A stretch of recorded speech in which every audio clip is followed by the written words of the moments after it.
우리가 진짜로 제대로 봐야 되는 건 따로 있습니다. 안녕하세요, 김진짜입니다. 이강인 선수가 마요르카에서 좋은 활약을 이어가면서 결국 월드컵 최종 명단에 포함이 됐습니다. 명단에는 포함이 됐지만 실제로 월드컵에 가서 잔디를 밟을 수 있을지 귀추가 주목이 되고 있죠. 벤투 감독은 이에 대해서 경기 상황에 따라 투입 여부가 결정될 것이다, 이런 원론적인 얘기를 반복하고 있습니다. 자, 이런 상황에서 어떤 분들은 벤투 감독이 이강인을 좋아하지 않는 이유는 이강인이 경기 템포를 늦추기 때문이다, 이렇게 얘기들을 하십니다. 자, 그런데 이강인 선수는 정말로 경기 템포를 늦추는 선수일까요? 진짜로 그렇다면 그래서 벤투 감독이 안 쓰는 걸까요? 한번 파헤쳐 보겠습니다. Let's get it. 자, 먼저 이강인 선수가 정말로 경기 템포를 늦추는 선수인지 확인할 방법이 있을까요? 아주 좋은 방법이 있죠. 직접 경기를 보고 눈으로 확인하는 거. 그래서 이강인 선수가 템포 빠르게 연결할 수 있는데 일부러 템포를 늦춘 장면이 있는지 확인을 해봤어요. 최근에 보면 한 2번, 3번 정도 그냥 원터치로 돌려놨으면 어땠을까 하는 그런 장면들. 자, 그래서 제가 내린 결론은 이겁니다. 이강인 선수 원터치, 투터치로 간결하게 처리하는 장면도 많지만 분명히 템포를 늦추는 경향이 있다. 자, 그런데 이쯤에서 우리가 조금 더 깊이 생각해봐야 될 질문이 있습니다. 템포를 늦추는 게 무조건 잘못된 건가? 어떻게 생각하세요? 제가 보기엔 아닙니다. 왜냐고요? 여러 가지 이유가 있죠. 먼저 첫 번째, 템포를 낮출 수밖에 없는 상황들이 있습니다. 예를 들어서 볼을 받았는데 줄 데가 없어. 그러면 템포 빠르게 상대팀한테 넘길 거예요? 아니지. 볼 소유해야지. 그리고 또 이런 상황, 저기 동료한테 패스를 주려고 했는데 그 옆에 있는 상대 수비수가 내 패스를 자르려고 준비하고 있네? 아유, 그러면 안 줘야지. 다른 선택지 찾아야지. 그리고 공격수한테 수루 패스 찌르려고 했는데 그 공격수가 옵사이드 위치에 있는 게 훤히 보이네? 걷다 줄 거야? 아니지. 템포 늦춰야죠. 자, 그리고 마요르카에서 뛰는 이강인 선수를 살펴보면 볼을 잡았을 때 템포를 늦출 수밖에 없는 또 다른 이유가 있습니다. 마요르카가 굉장히 수비적인 팀이죠. 볼 뺏어서 역습하려고 할 때 일단 이강인 선수한테 볼이 가요. 그러면 강인 선수가 돌아섰을 때 전방에 패스 옵션이 무리키밖에 없어요. 근데 거기가 막혀 있으면 어떻게 해? 줄 데가 없잖아요. 볼 소유하면서 탈압박하면서 다른 선수들이 올라갈 시간을 벌어줄 필요가 있는 거예요. 근데 동료들이 올라올 기미도 안 보인다? 그러면 혼자서 전진 드리블 막 하는 거야. 그러다가 수루 패스 넣거나 파울 얻어내는 거죠. 그러면 요럴 때 우리가 저 이강인 볼을 간결하게 처리해야지 또 질질 끌고 있어, 이렇게 얘기할 수 있을까요? 아니죠. 자, 그리고 템포를 늦추는 게 무조건 잘못됐다고 얘기할 수 없는 게 템포를 늦춰서 더 좋은 상황을 만들 수도 있어요. 예를 들어서 내가 수루 패스 넣으려고 하는데 저 친구가 아직 깊숙이 들어가지 않았어. 그러면 조금 기다렸다가 넣는 게 더 좋겠죠. 너무 빠르게 넣으면 이 수비수 볼이 될 거 아니에요. 그리고 지금 파리에서 중앙 미드필더로 뛰고 있는 메시를 생각해 보자고요. 메시가 맨날 원터치, 투터치 빠르게 연결합니까? 의도적으로 템포를 늦춰서 더 좋은 찬스, 더 결정적인 장면을 만든다고요. 메시 하는 거 보면 이런 상황 많잖아요. 이렇게 측면에 빠르게 줘봤자 좋은 찬스로 이어질 확률이 떨어지니까 본인이 그냥 갖고 있어. 상대가 뺏으러 오면 터닝하고 바디 페인팅해서 다 제껴. 그리고 뒷공간에 수루 패스 톡 찔러. 이러면 아주 결정적인 찬스가 나와요. 그리고 골이야. 자, 물론 이강인 선수가 메시급은 절대 아니지만 이런 비슷한 능력을 갖고 있습니다. 파이널 서드에서 볼 잡았을 때 템포를 늦추는 게 더 좋은 찬스, 더 나은 상황을 만들기 위한 시도라는 거예요. 그러니까 템포를 일부러 늦춘다는 거죠. 근데 그럴 때도 있죠. 첫 번째 패스 타이밍을 실수로 놓쳤어. 제대로 못 봤거나 트래핑이 좀 삑살이 났다거나. 근데 그럴 때도 이강인 선수는 볼 소유 플러스 탈압박 능력이 너무나 좋기 때문에 볼을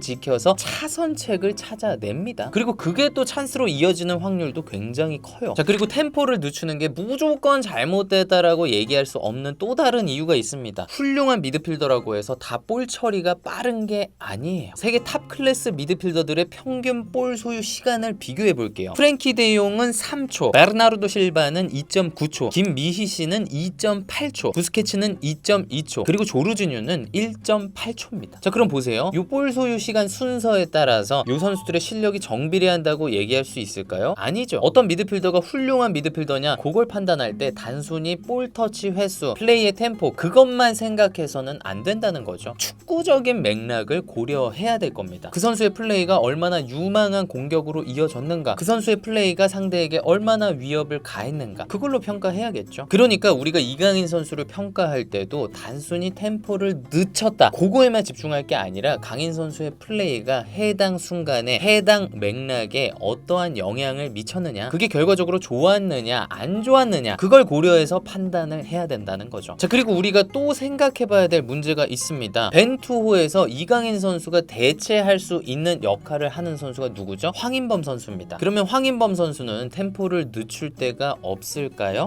왜 없어요? 있죠. 그럼 황인범 선수도 벤투호랑 안 맞는 거겠네요? 그러니까 단순히 그렇게 보면 안 된다는 거죠. 황인범 선수는 기본적으로 볼 처리가 빠르죠. 하지만 이강인 선수와 마찬가지로 가끔씩 의도적으로 템포를 늦출 때가 있습니다. 그럴 때가 언제예요? 첫 번째, 사비 이니에스타가 그랬던 것처럼 상대 수비가 가까이 올 때까지 기다렸다가 패스하려고. 그래야 우리 동료한테 공간이 많이 확보가 되고 상대 수비가 더 힘드니까. 그리고 일부러 템포 늦추는 두 번째 경우, 전진 패스 각보려고 기다릴 때. 아무래도 측면 횡 패스보다는 전진 패스 넣는 게 상대한테 더 위협적이니까 기다리는 거지. 측면으로 빠르게 줄 수 있어도 기다려.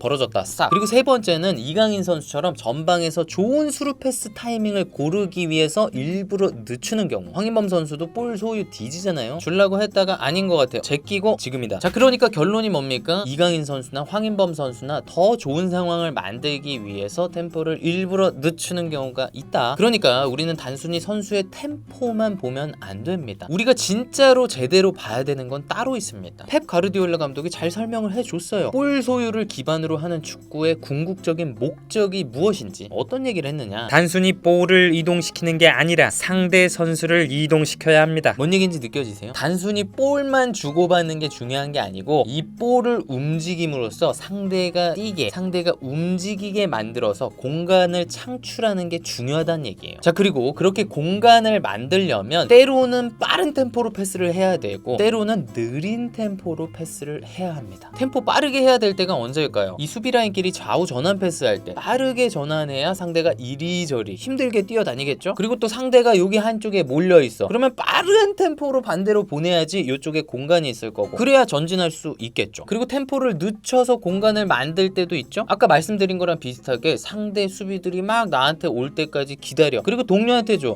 공간 생겼네. 그리고 이런 것도 생각해 볼 수 있죠. 수루 패스 넣을 때 템포를 늦춰가지고 더 적절한 때를 찾아요. 그래서 더 깊숙한 곳에 전진 패스를 넣어. 그러면 상대한테 훨씬 위협적인 뒷공간을 공략한 거잖아요. 그리고 여기에 공이 떨어지면 상대 선수들이 어떻게 더 많이 뛰고 더 빨리 뛰겠죠. 힘들겠죠. 결국 어때요? 템포를 늦추니까 더 좋은 결과들을 얻은 거죠. 자, 그러니까 결론적으로 훌륭한 선수가 어떤 선수입니까? 언제 템포를 빠르게 할지 언제 느리게 할지 잘 구분하는 선수겠죠. 그리고 개인적으로 이강인 선수는 그걸 충분히 잘 구분할 수 있는 선수라고 생각합니다. 그러니까 벤투 감독이 이강인 선수를 안 쓰는 진짜 이유는 제가 뭐 사적으로 대화를 해본 게 아니라서 잘 모르겠지만 우리가 그냥 단편적으로 이강인은 템포를 늦추는 선수기 때문이야 라고 얘기하면 안 되는 것 같다는 거죠. 아니, 템포 늦추는 선수라고 무조건 안 쓸 거면은 우리 대표팀에 메시 있으면 안 쓸 거냐고. 제가 볼 때 벤투 감독이 이강인 선수를 안 쓰는 이유는 강인 선수가 템포를 늦춰서 플레이했을 때 그 다음의 결과를 조금 아쉬워한다거나 언제 빠르게 하고 언제 늦춰야 될지에 대한 그 판단력 자체를 아쉬워하거나 뭐 그런 이유가 아닐까 예상해 봅니다. 월드컵이 정말 코앞으로 다가왔습니다. 우리 선수들 부상 회복, 체력 회복 잘해서 좋은 결과 얻었으면 좋겠습니다. 네, 오늘은 여기까지입니다. 저는 또 다음 축구 컨텐츠에서 뵙겠습니다. 감사합니다.